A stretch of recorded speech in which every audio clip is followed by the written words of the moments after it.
Have you ever felt like history has a few missing pages? That some stories just don't add up?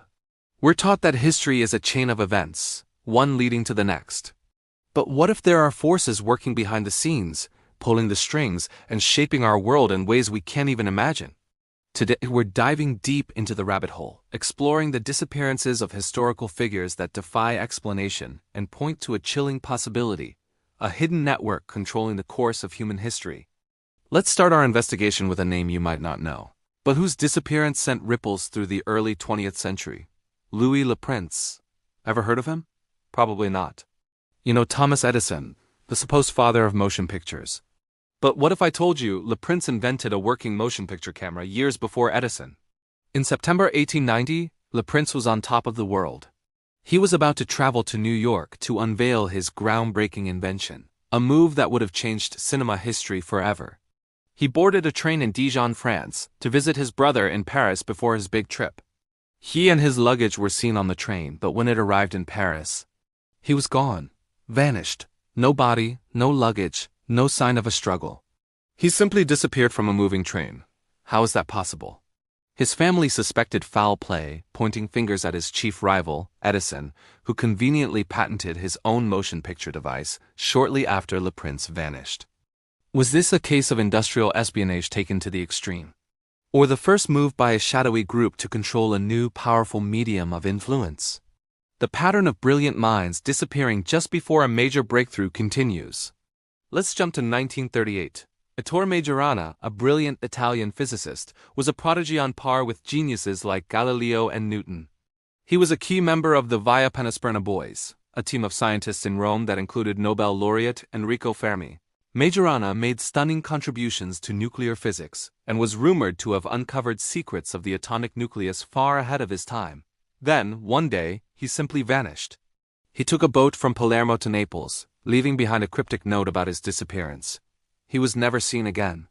Some say he took his own life, unable to bear the weight of his discoveries and their potential for destruction. Others believe he was kidnapped by a foreign power eager to exploit his knowledge. But a more chilling theory suggests he was removed by a hidden organization that wanted to control the development of nuclear power and weaponry. They couldn't let a lone genius run free with knowledge that could alter the global balance of power. These aren't isolated incidents. Think about the crew of the Mary Celeste, a ship found perfectly intact, sailing on its own in the Atlantic in 1872 with the entire crew missing. Their belongings were untouched, and there was plenty of food and water. It was as if they had been plucked from the deck by an unseen hand. Or consider Amelia Earhart, the famous aviator who disappeared over the Pacific in 1937, during her attempt to circumnavigate the globe. The official story is that she ran out of fuel and crashed. But why has no definitive wreckage ever been found, despite decades of searching? Some theories suggest she was on a secret spying mission for the US government and was captured. This brings us back to our central question. Are these just tragic accidents and unsolved mysteries? Or are they data points in a much larger, more terrifying picture? This is where my own research began. I started as a skeptic, a historian trained to rely on documented facts. But the more I looked into these cases, the more I saw connections. I found strange overlaps, financial trails that went cold, and witnesses who gave eerily similar, yet vague, testimonies before disappearing themselves. I started mapping these events not by date, but by the type of technological or social change they preceded. Le Prince, before the dawn of mass media. Majorana on the cusp of the atomic age. Earhart, as global tensions were escalating towards World War II.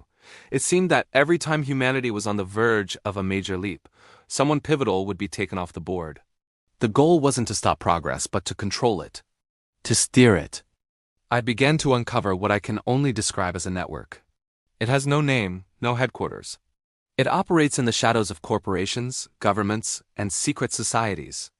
Its members aren't cloaked figures in a dark room. They are influential people, a hidden hand guiding events from behind the curtain of plausible deniability.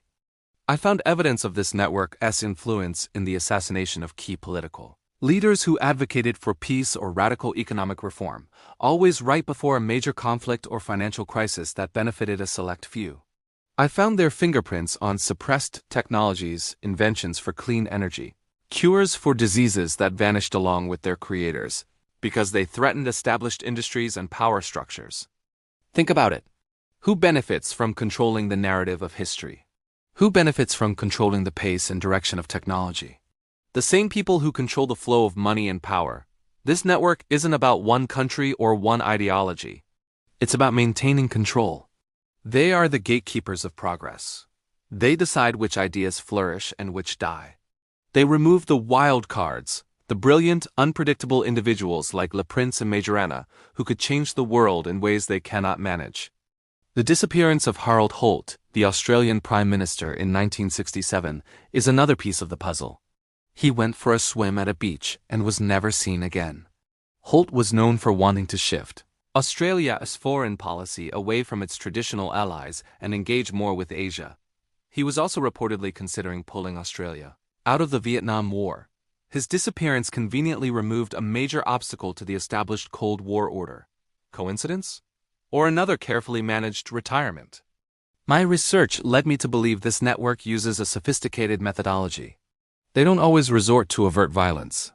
Sometimes it's a character assassination, a financial ruin, or a perfectly timed accident. Their greatest weapon is our own disbelief. The idea of a grand conspiracy is so overwhelming, so cinematic, that most people dismiss it as fiction. And that's exactly what they want. They hide in plain sight, protected by our refusal to connect the dots. They manipulate us not with force, but by shaping the very information we consume, the history we learn, and the future we believe is possible. So, what can we do?